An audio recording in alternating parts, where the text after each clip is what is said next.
All right, so in today's tech video, we are going to take a good look here at the Nintendo Switch SplitPad Pro. It's these controllers here, and we're going to give you our thoughts on it and why we think, well, they're not really worth it.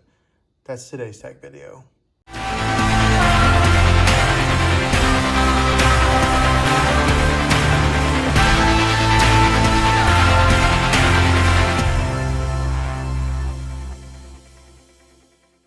Well, hey guys, Juan here. Thanks for stopping by my channel and checking out this video.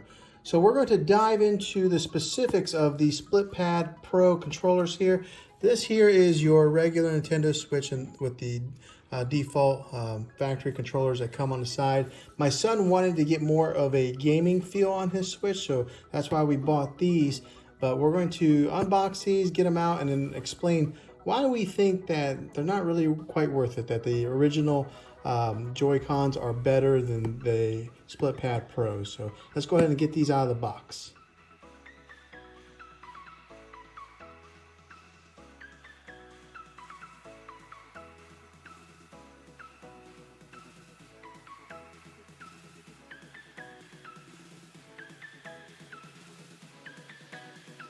Okay, so once you get them out of the box, this is the size difference on what these look like compared to the factory version of the Joy-Cons. So they're slightly bigger. They do give you that controller feel whenever you're holding it in your hand here. It does have the joystick here. It's got all your buttons. Pretty much as far as the layout goes. There is a few extra buttons here, a turbo and an assign. Over here on the other side, they do give you the assign and turbo button here, and the very top they have the minus. This is the minus button and this is the plus button here, but there's a sizing difference, but I mean, to hold it in your hand, it does feel good. Let's go ahead and take these off here and attach these on here.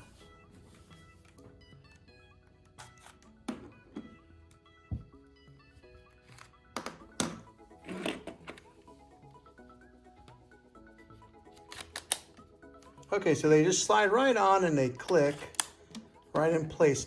Now, one of the reasons my son doesn't like the new ones compared to these is he says it makes the Switch so much more bigger. Now, once you do have this in hand, it does feel like it's got a little bit of weight to it.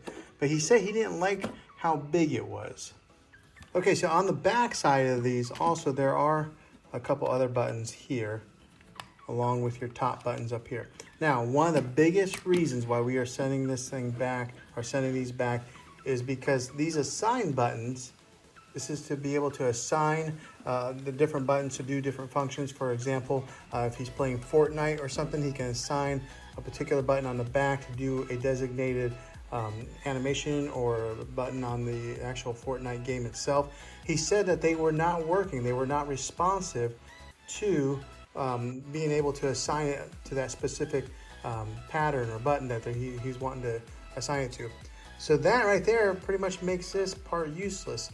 But the buttons itself here work good. So, I mean, there are pros and cons with it, but the cons on this outweigh the pros enough for us to not want to keep it. So him not liking the sizing and also the assigning the buttons was enough to where we are not going to keep this. So I don't know if this video is helpful to you in deciding whether you want to get these additions to your Nintendo Switch, but to us, we don't think that that's worth the cost and that the actual factory Joy-Cons are better.